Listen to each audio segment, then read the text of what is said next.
Hello, America. Well, let me say it, because I've said it, I think, every election for the last 45 years. This election is the most important in your lifetime. Every time I'd hear that, I'd be like, okay, but I thought last one was. But it's actually true. Every election is the most important ever because so much hangs in the balance. And it's, I don't know if you've noticed this, but they keep getting worse. If you thought there was a lot at stake in 2008 or 2012 or 14 or 16, 18, 20, yeah, we don't have right now, we didn't have, for example, one state, California, creating, legal ways for parents from other states to lose custody of their child if their child decides to switch genders. Wait, you can take my kid away from me and I live in Oklahoma? Literal progressive insanity is now becoming law across much of the country. California and Washington squeezing us. So much of what currently is at stake would have seemed to be completely made up 10 years ago. This would have been a comedy show. Liberty doesn't get to sleep in. It can not take an election off. That's the wild thing about freedom. It's never fully secure. We have to earn our freedom every time. Our founders set up a great system. I think we should check it out. I don't think we've seen it for about 100 years. But even then, they knew it would always be under attack because that's human nature, and humans love power, especially the really snaky ones. It takes constant vigilance to keep the flame of liberty alive. And there have been times in our history here in America where Americans were more or less on the same page about the fundamental things that make us Americans. That's why we always got along. We didn't talk politics. I mean, we could talk about politics, but in the end, we had the basic, Bill of Rights in common. We had believed in the Constitution, Declaration of Independence. This isn't really one of those times. I don't know if you've noticed that. Every election is vital now because of what common sense, decent, hardworking Americans who love their country are up against. And I don't know if you've seen the list lately, but you're up against the attack on the family, on gender, on life. I mean, just think of those three things. Family, gender, life. Does it get any more fundamental than that? How about the attack on the public education? Women's sports, all of the things that are happening with history. Our schools are just crazy. The attack on police, the spike in violent crime, the invasion at the border. Just one of these is massive. The attack on our economy and energy supply. The authoritarian forced acceptance of green policies or another jab. The attack on privacy and ideology and free speech from big tech, often in partnership, we now know, with government. The use of the justice system to punish political opponents. Using executive orders and the courts to enforce the far left agenda. The vast, unprecedented dark money system funding all of these efforts and more. Oh, yeah, and the threat of World War III. Nuclear Armageddon. Gee, I don't know why people are stressed out. While the guy with the nuclear codes soon may not even be able to remember he's president or where he is. For average freedom-loving Americans, the odds are stacked against their children. Are they ever going to know the kind of America that you and I grew up in? That's bad news. The good news is it doesn't have to stay this way. America still exists, I think, its potential for good. You can still have, the opportunity to cast your ballot and stand up for your values today. Every American who cares about the future of freedom must use this opportunity on Election Day. It is the bare minimum responsibility for every citizen. So what do you focus on? I've seen polls, and I don't understand the polls of who people are voting for or saying they're going to vote for. And the polls are the things that they're saying is really super important. They don't seem to match. So what's happening? What is really important to Americans? how is that reflected in races across the nation? To analyze this, we have some special guests. I have Steve Deace joining us remotely. Stu from Stu Does America, just a pathetic effort of a show. And Matthew Peterson, he's the founder of The American Mind, a publication of the Claremont Institute, and president of Firebrand Super PAC. Okay, so let me go through, and I'd love to hear your thoughts on these. If you look at the Trafalgar polls, you will see, here's slide number 1. How much this is, this one I think is for, this is overall. How much does the increase of price in the increase of price of groceries impact your motivation to vote in 2022? 51% say very much.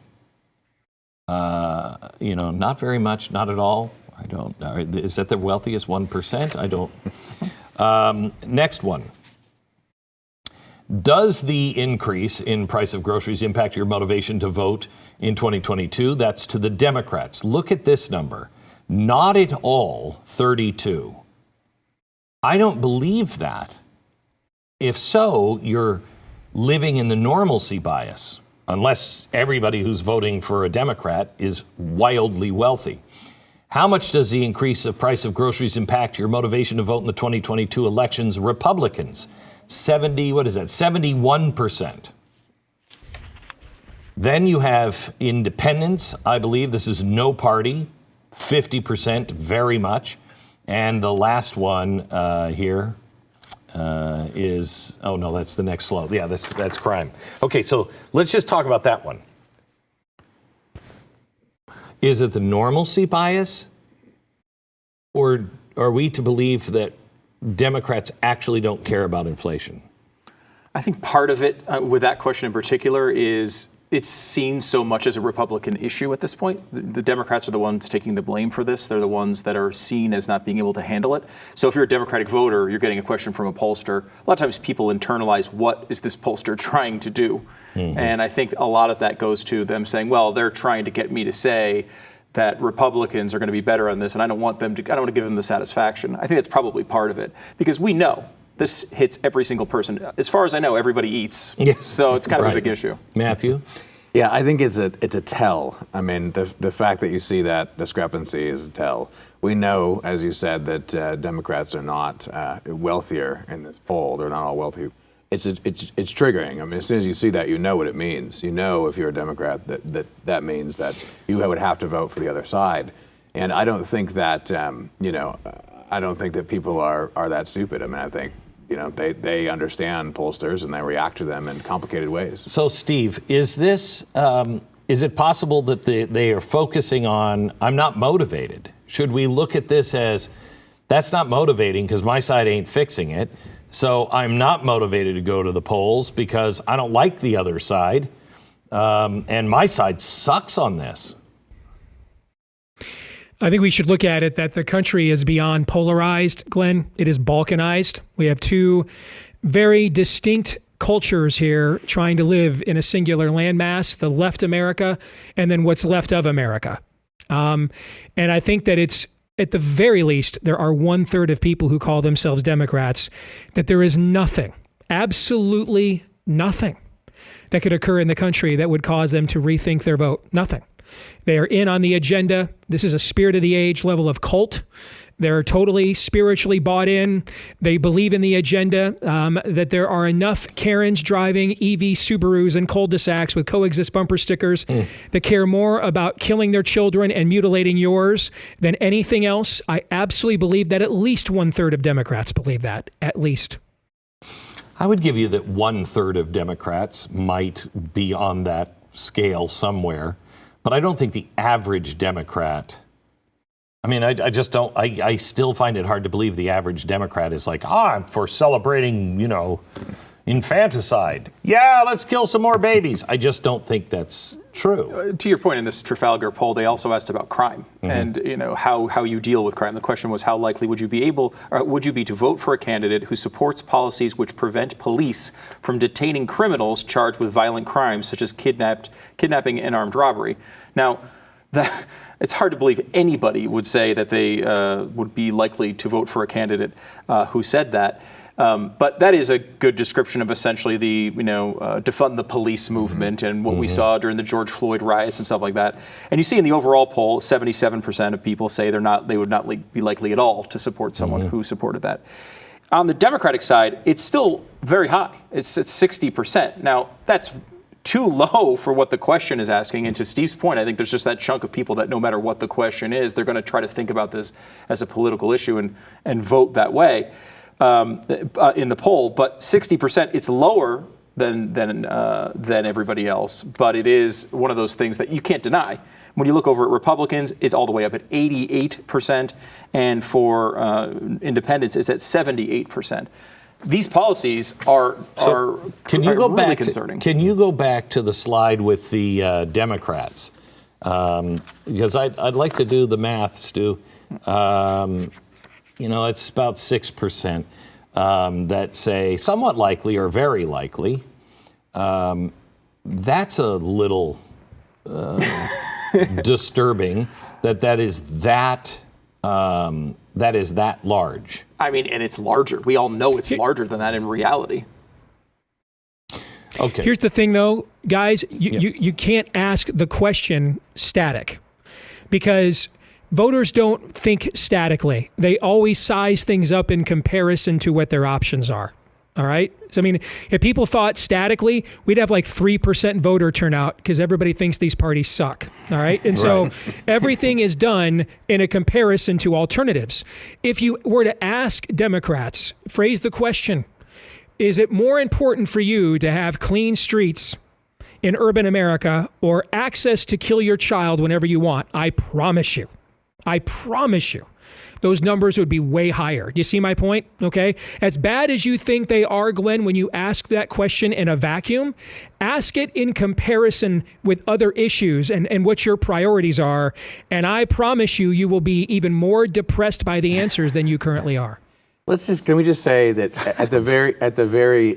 it's to Steve's point, at the very least, what's clear to me in looking at these polls really over the last, 5-6 years is that indisputably, you got 40% here and you got 40% here that aren't going to move. Now, you can dial in who's the true believer, but it's 40% on one side and 40% on the other that live in, they're watching the different movie. And that's solid. I mean, that's solid because you see it in, historic disapproval numbers for both Trump and for Biden.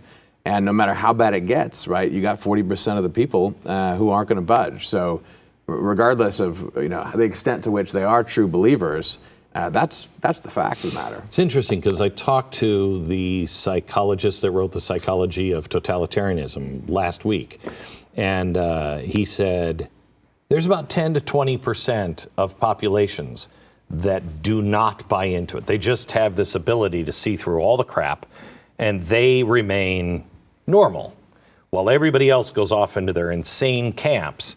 These guys are like, no, common sense. No. You guys are both wrong here. And it's interesting that you say 40% and 40%. Yeah, I was going to say, I think that the way to break, if there is any way to break some of that up, and certainly to talk to the people that are a little bit more undecided, I think a great way of doing that is illustrating these left-wing ideas in real terms. That question asks it in a pretty obvious way. Like, people who commit violent crimes, should they go to prison? That's an obvious thing, I think, to most people. And you see, even on the Democratic side, it's still up at 60%. You see, when you watch a swim meet where a guy is beating everybody by 3 laps, everyone kind of just internalizes that and knows, I think, inherently it's wrong. It's not a political issue to a lot of people. There are some people that are always going to be stuck there. But to win those particular issues, those big cultural moments, when people see these things in action, a lot of time that's the thing that pushes them over the edge and has them rejecting that way of doing things. All right, back in just a second with more. First, let me tell you about Relief Factor.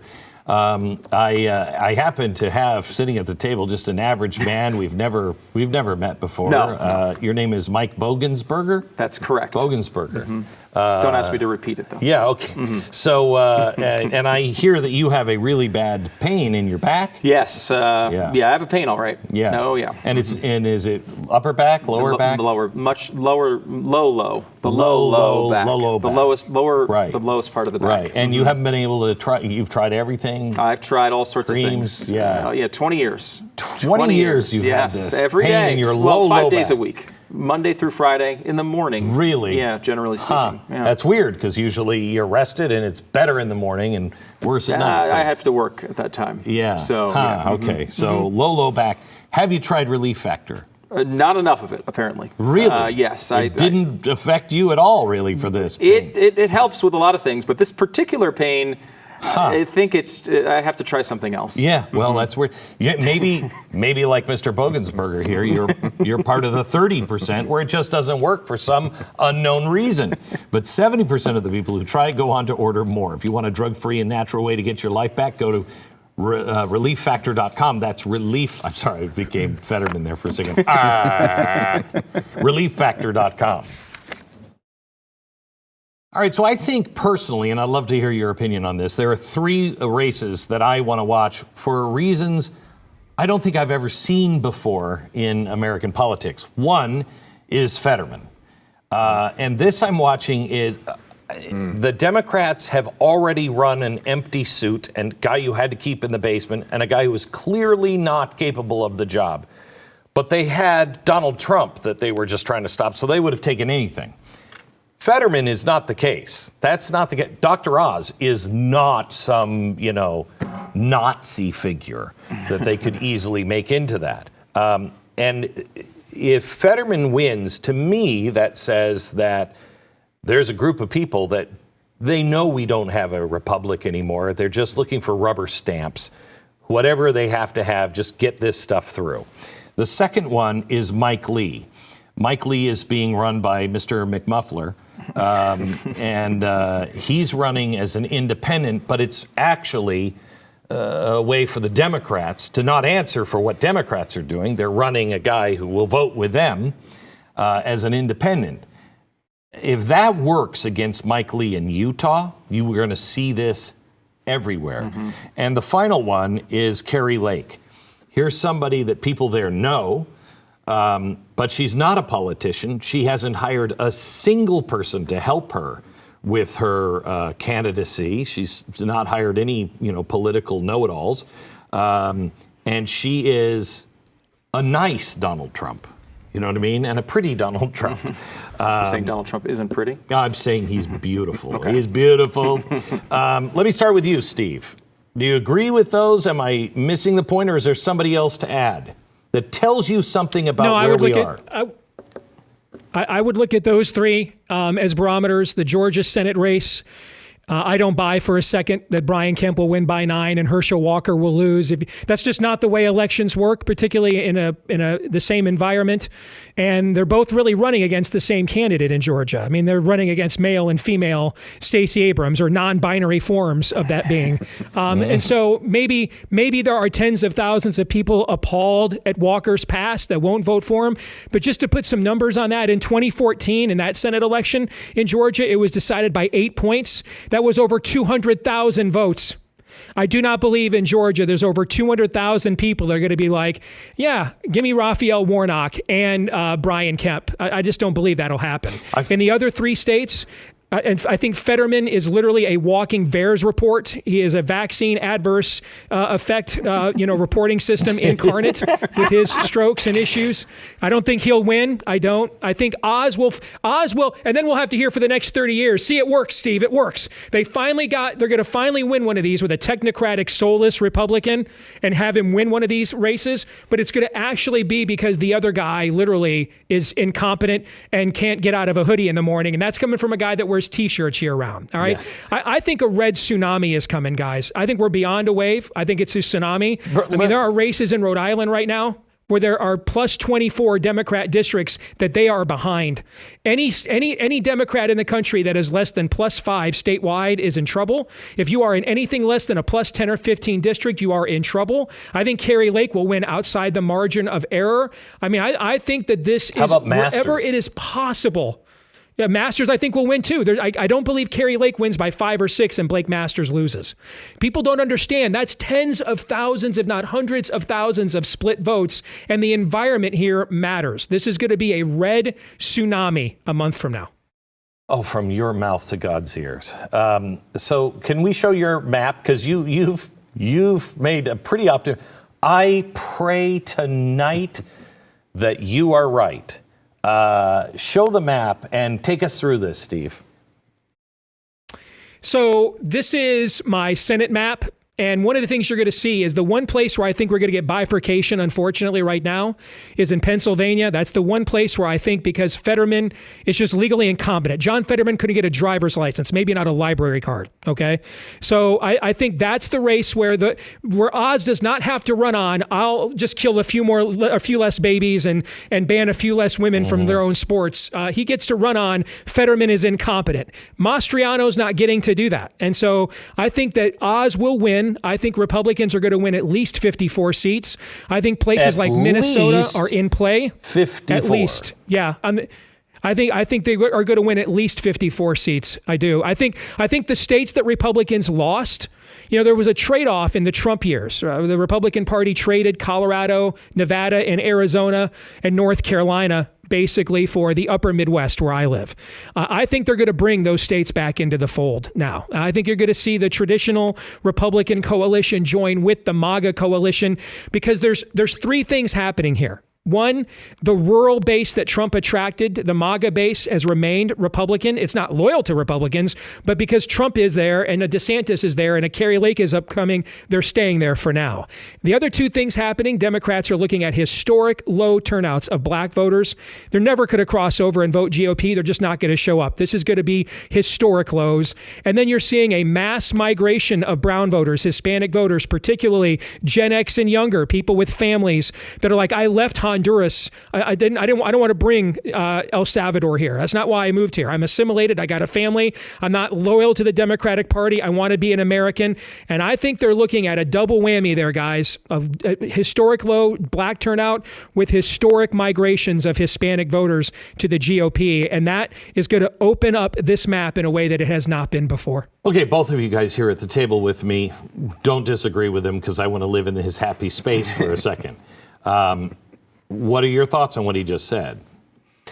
Look, I don't know. I'm not going to predict exact numbers, but my instinct is very much on Steve's side. I don't know how far that goes, because I do think that there's that other 40%. So, but they're not motivated. In a way, but I mean, they are always motivated because there's a media and cultural machine that is always on. But I do think that the wave, tsunami, whatever you want to call it, there's almost a kind of inevitability to this. I mean, there really is. Because no matter how you cut it, no matter how they try to use this issue X and Y and Z or abortion or whatever to motivate that base, you just can't get around the reality that we are living in. And that is where, we're past bread and butter issues. It's not quality of life issues. We're talking about way of life issues now, where people have actively moved across the country. I moved, here, Texas, from California. That's not a joke. I know people who voted for Bernie living in Hipsterville, New York, some years ago, who now love Ron DeSantis. I mean, because of what happened with the vaccine. So I don't know how far that goes, but I am very bullish. I think that Blake's going to pull it out. I think Masters going to win. I'm very interested in that race. Usually people like that don't run for politics. They don't go into it at all. They're too smart. That's interesting. Fetterman, I sure hope you're right, because when I look at that one, I do think the same thing. What form of government is this? I mean, that's what literally is at stake here. But my gut and looking at everything that I've seen and been involved in across the country in the last few months is there is a red wave coming. There's no doubt about it. The question is, how do we define it? How do we explain it and account for it? Now, we have to get there, though. We have to see it. But at the end of the day, like when everything, all the water starts swirling down and comes out, that election day, everything's channeled. What's going to happen? There's just no way around it. You can't. We're not necessarily. You can't hide this reality.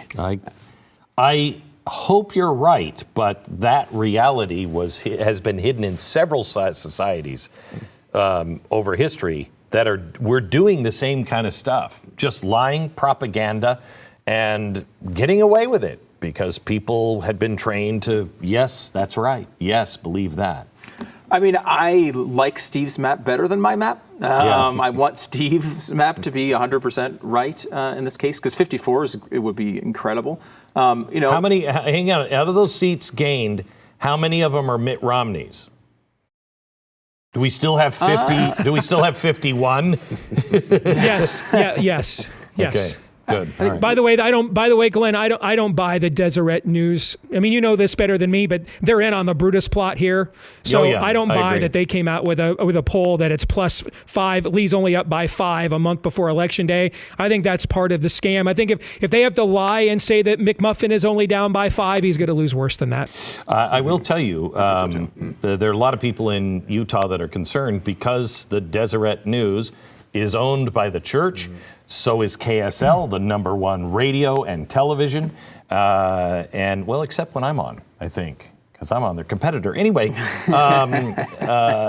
they take that as, oh, well, this has to be true. This has to be true because they believe in the church and that's an organization. And I don't think they understand that the church is not micromanaging that. And like their universities, you can't get neutral people anymore. You can't get them in journalism and you can't get them in education. Go ahead, Steve. Just quickly, just to build off Steve's map, though, for a second. One of the really, if you want to get really optimistic, if Steve's map comes through and we're at 54 votes, one of the things that's interesting about this is, like, in the House, everybody comes up every 2 years for election. In the Senate, it's different. And the Senate, the playing field is very heavily tilted towards Democrats this time around. It starts at 36-29 that are not up for election. So a +7 for Democrats right off the bat. And the Republicans are building all the way back up. If we can get to 54 seats, there is a legitimate chance of a Republican president, a Republican House, and a filibuster-proof majority in 2024. Think about what that can mean. That's why this is so crucial. We talk about these races sometimes. I mean, like, look, I can't say that I'm like passionate about Dr. Oz's,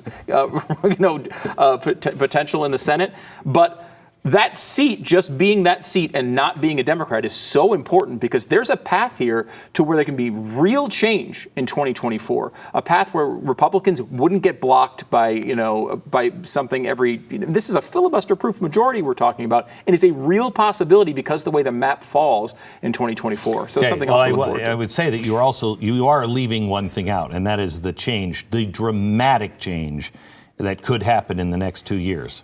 World War III, financial collapse, absolute collapse. These things could change everything. Back in just a minute. Let me tell you about Home Title Lock. I understand I have with me Arnold Dimswitch. How are you? Thank you. Yes. Glenn, so, Mr. Dimswitch, let me ask you. I understand you're a documentary filmmaker that really studies and has made several films on monkey porn. Yes, mostly animal-related adult films. But I also branched out to cover a very important growing crime in this country, home title fraud. Okay, really? Yeah, we talked to one of the people. This is from his latest documentary film.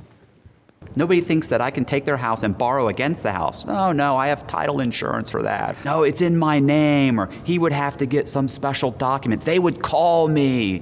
Nobody's calling you. After I've stolen the title, borrowed against it, or sold the property, or done whatever I've done with it, it's 60 to 90 days to even figure out that they're the victim of this crime. By that point, you start getting foreclosure notices, and you realize you've got 4 mortgages on your house. Not only that, you don't even own your home anymore. It's not even in your name. I don't think that's going to do really well at the box office, but then again, you've made a lot of money just on This is more of a passion. porn. This is a passion project. Okay. I make my money at the monkey porn. Home title fraud could happen to you. How can you protect yourself? You go to HometitleLock.com, promo code radio right now. HometitleLock.com, promo code radio. Go there now.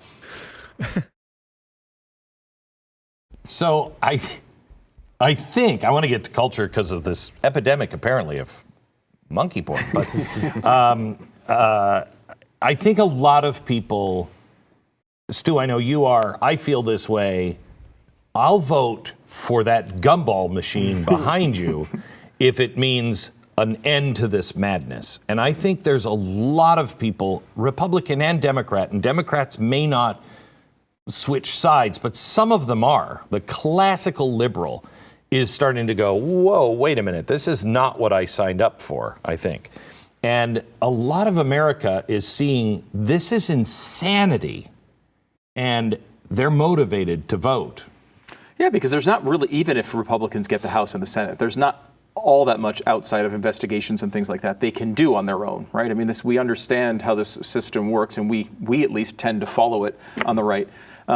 So, there's only so much they can do. But what they can do is stop the worst excesses of Biden. They can stop the Supreme Court justices. That God forbid something like that happens. They can stop. Oh my gosh! Can you imagine? I mean, that's look why at the one they just so put important. on. Yeah.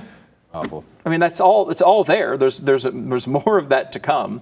If you at least get the House, you can at least stop some of it. But we've seen what Biden has done. He doesn't. I mean, he just spent $1 trillion without even asking Congress. So I mean, we're not going to be able to stop all this. That only can happen really in 2024. And Biden seems completely unrestrained by this traditions and constitutional structure of this country. Do you believe, let me go around the table, let me just yes or no. Do you believe we are still living in a constitutional republic? I vote no. No. Not as we've always known it. No. Wow. No, That's incredible. The social compact is broke. The social compact is broken. And what the Democrats had an entire year to manufacture some form of an economic uptick. They knowingly chose not to do it. They doubled down on their policies. I mean, I know for all of us here at this roundtable, Bill Clinton wasn't that long ago, but that's from another realm here in the 9 Earths. Okay, the idea of triangulation, the idea of manufacturing an outcome to win an election and hiding who you are. We are at the devil wears a pitchfork and a red unitard phase of this now. There is no turning back. They openly brag about getting a $60,000 electric vehicle instead of affording a tank of gas. There is no triangulation on the way, and I think what's going to be fascinating after this massacre on November the 8th. A lot of the people that are going to make this switch are not your traditional white suburban voter, swingy voter types. Mm-hmm. It's going to be a lot of folks, a lot of rural MAGA people who are not Republican loyalists, a lot of Hispanics who are not Republican loyalists.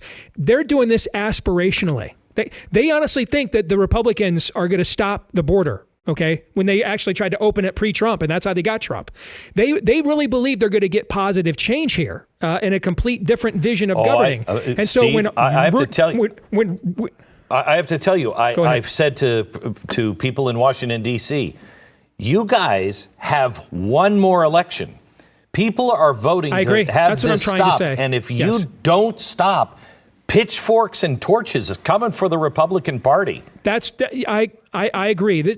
People are voting now. This isn't the cussing, Pall Mall smoking grandmother who watches every episode of The Five on Fox News all day in the retirement home. Okay, they're just because you're on at 5 o'clock doesn't mean you have little viewers that are. But what I mean is somebody who's bought into the two-party partisan shtick. Correct. These people are going to vote Republican, thinking they're going to get positive change, and when they don't, unless they're Kerry Lake voters in Arizona, when they get root and branch Mitch McConnell, we can't give money to Americans, but we can do it for Pakistani gender studies, then wonder how we lost the Georgia special election. When they get that instead, all of that energy that is coming to the surface now, guys, that is going to push this into tidal wave territory.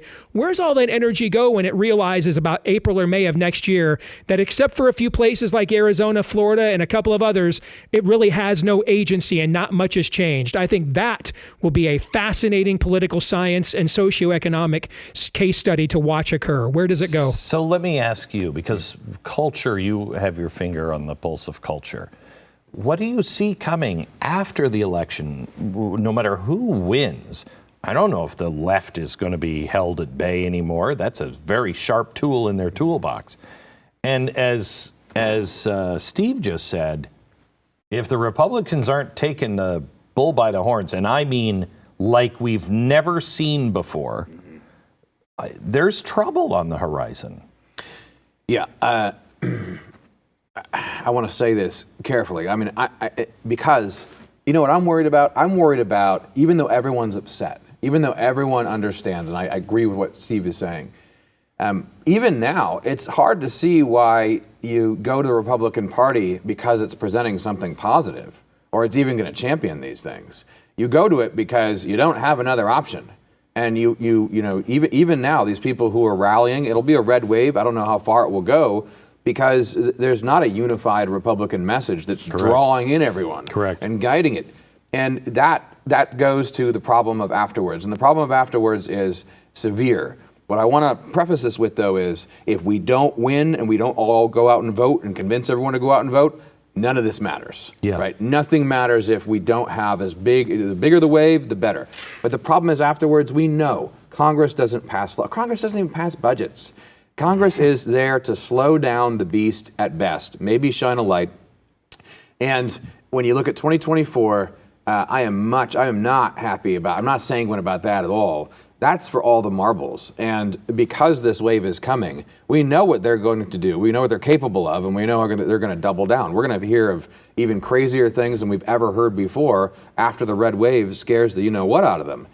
So I think things are going to get very bumpy, and we're going to, of course, see the deficiencies of the Republican Party. When I fly around and talk to people, and I try to encourage these people, I think will stand up post-red wave, but we'll find out who's a leader and who's not.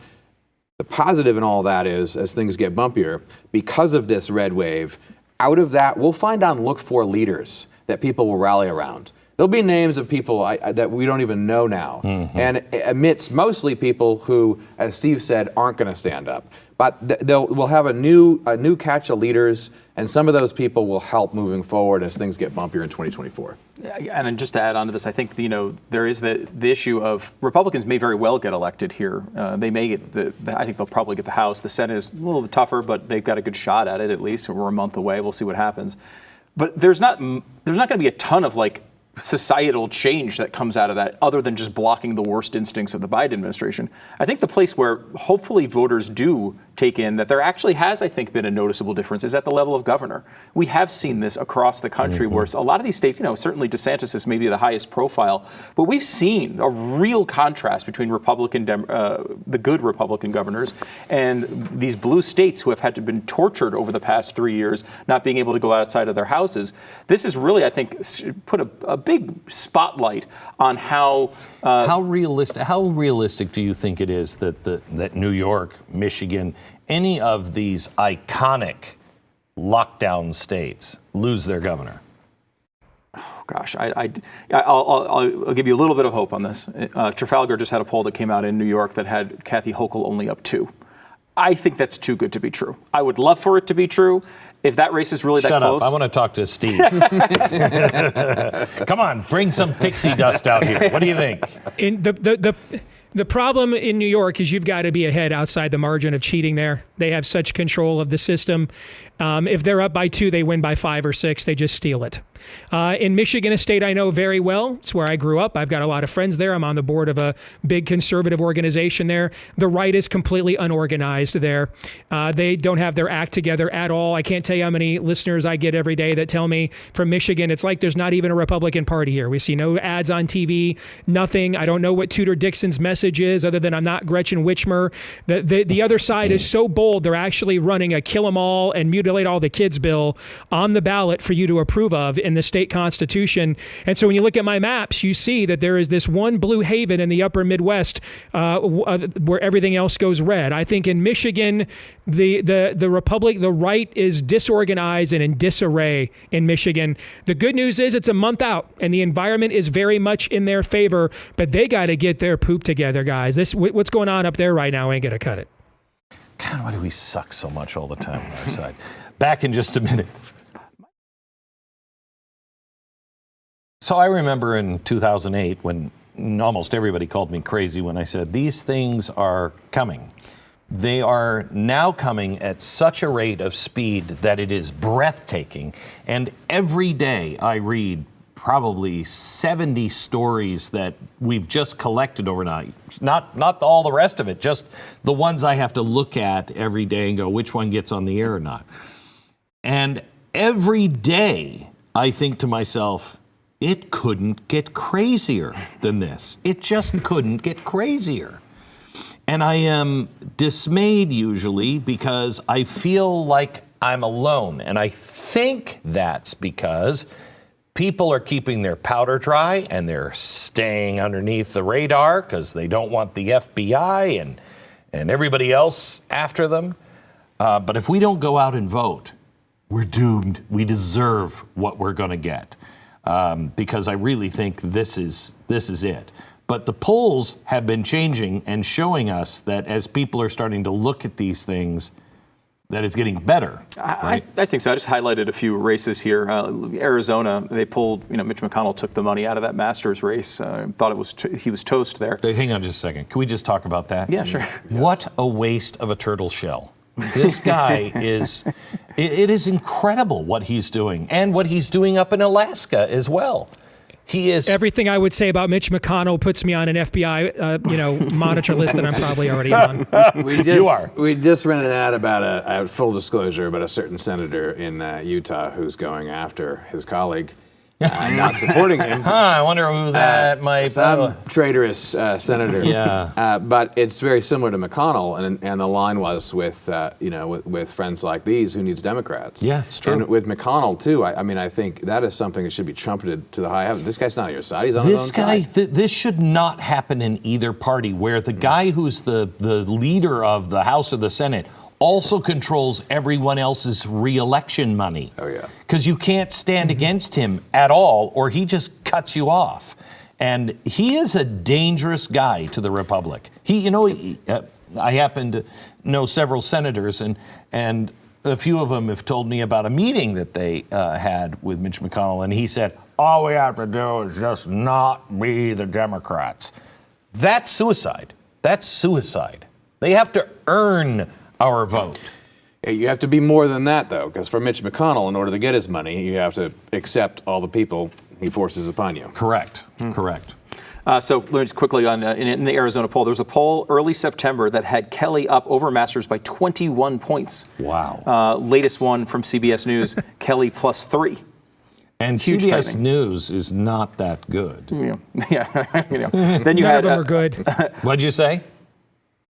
Almost none of them are. Since the 2016 cycle, the only 4 polls on a national level that have demonstrated any form of consistent integrity are Emerson, Rasmussen, Trafalgar, and Investors Business Daily. And Investors Business Daily isn't doing midterm polling, and Rasmussen only does national stuff. They don't do state by state. Everything else is garbage. I keep track of all this. I've got spreadsheets. I can't even tell you. CNN was off by 9 points in the 2020 election. It's just, they're all narrative garbage. They're not even attempting to poll anymore. They're just attempting to further an agenda. Well, I like to have Stu on my right and Steve on my left, because it's a geek fight. The two of you guys with the stats, and you have, I believe, Stu, an altar to polls.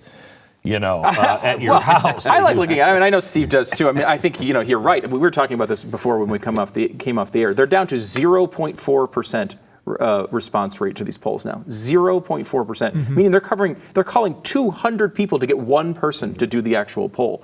So these are, there's a lot of issues. I do like to look at them, and I think they can be, they can give you some information. And I think this information here is interesting. I'll give you, Ohio was Ryan +3, now it's Vance +2. That's from mid-September to today. Fetterman +21 in early September, now Fetterman +2. That's an Emerson poll. And then Maggie Hassan in New Hampshire was up 13 after that primary, and now is up only 3. Can I go back to Fetterman here? Because I just have to ask, how bad is Oz that nobody? Fetterman still has 52. Well, they told us the most electable candidate in Pennsylvania was the one with the highest name ID and the highest unfavorables. Because Oz had 100% name ID, he was only going to be able to improve his favorables to some degree. He was already a known entity. And so here we are. This is the classic gamut of the Republican Party. When they tell us someone is electable, here's what that means. When they get elected, they'll do what we tell them to do. That's what electability means in the Republican Party. It does not mean what a lot of other people think that it means. But Fetterman, thankfully, is running in the mom's basement party, all right? And so even in the state that gave us Kermit Gosnell and Dick Levine and whatever the hell has been going on in that state, they can, maybe even in that state, they don't want to vote for the mom's basement party, but we'll find out here in a month. Yeah, I mean, it's fascinating to watch this race, too, because Oz is obviously a very high-profile guy, but for a guy who's that high profile, I don't feel like we hear much from him. No. I hear more from Fetterman, who's in his basement half the time. And, Oz is, it's interesting because Fetterman doesn't have anything to say about Oz other than where his houses are located and what kind of vegetables he buys at the grocery store. He has seemingly no argument at all. I haven't heard one policy discussed in this entire race. It's just, will this corpse beat the guy on TV? What is that? That is called America 2022, my friend. That's what that is. Has the Republican Party, I don't think they have earned anybody's vote. Has the Republican Party convinced anyone with this new House, contract with America, which they didn't even, it's so underwhelming, I don't even remember the name of it. Do you think the House is serious, or is Kevin McCarthy another Mitch McConnell? Yes. No one's voting on that. No one even knows what it is. When McConnell is correct when he says, in this environment, we just have to not be them. He is right. But you have to understand, when he says that, he's not making a political calculation the way you think he is. He doesn't want to go on the record having made any promises Correct. Of doing anything to the American people or to us that we would then hold it on a place like the Blaze. We would then hold them accountable after the fact. That's all that this is. See, the people that represent us are playing a political game. The people that represent the other side are playing stratego. They're playing civilization. They're trying to deconstruct and then reconstruct a civilization. Right. The people that vote for us are just making political calculations all the time. They're playing for generations. We're playing for elections. Glenn, you're a historian. You know this. In history, conviction is the side that has the conviction always wins. Yes. Despite temporary setbacks, the side with the real conviction, the Brits just gave up. Because they realized, why are we dying for New Jersey? Who the hell wants to die for New Jersey? They just left. They just literally got on their boats and just left, okay? Because we had the conviction. They have the conviction over there. That's why they made no political calculations. They made no amendments. They didn't moderate in the least whatsoever. Right. Now they're just saying this fall we won't even show up to debate, okay? I know. They're not going to make any of the kinds of changes that we struggle with trying to implement on the right all the time. All right. He deserves to go to jail. The FBI is already at his door. Back in just a second with a final thought.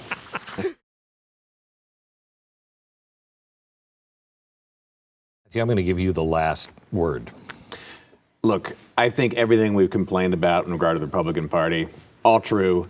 There's a lot of emptiness there. There's no leadership bringing everyone together. But right now, that's not needed. What we know is to vote straight down the ticket. There is only one option. There's only one direction this red wave has to move, and it's going to move there. You can feel the energy. Good.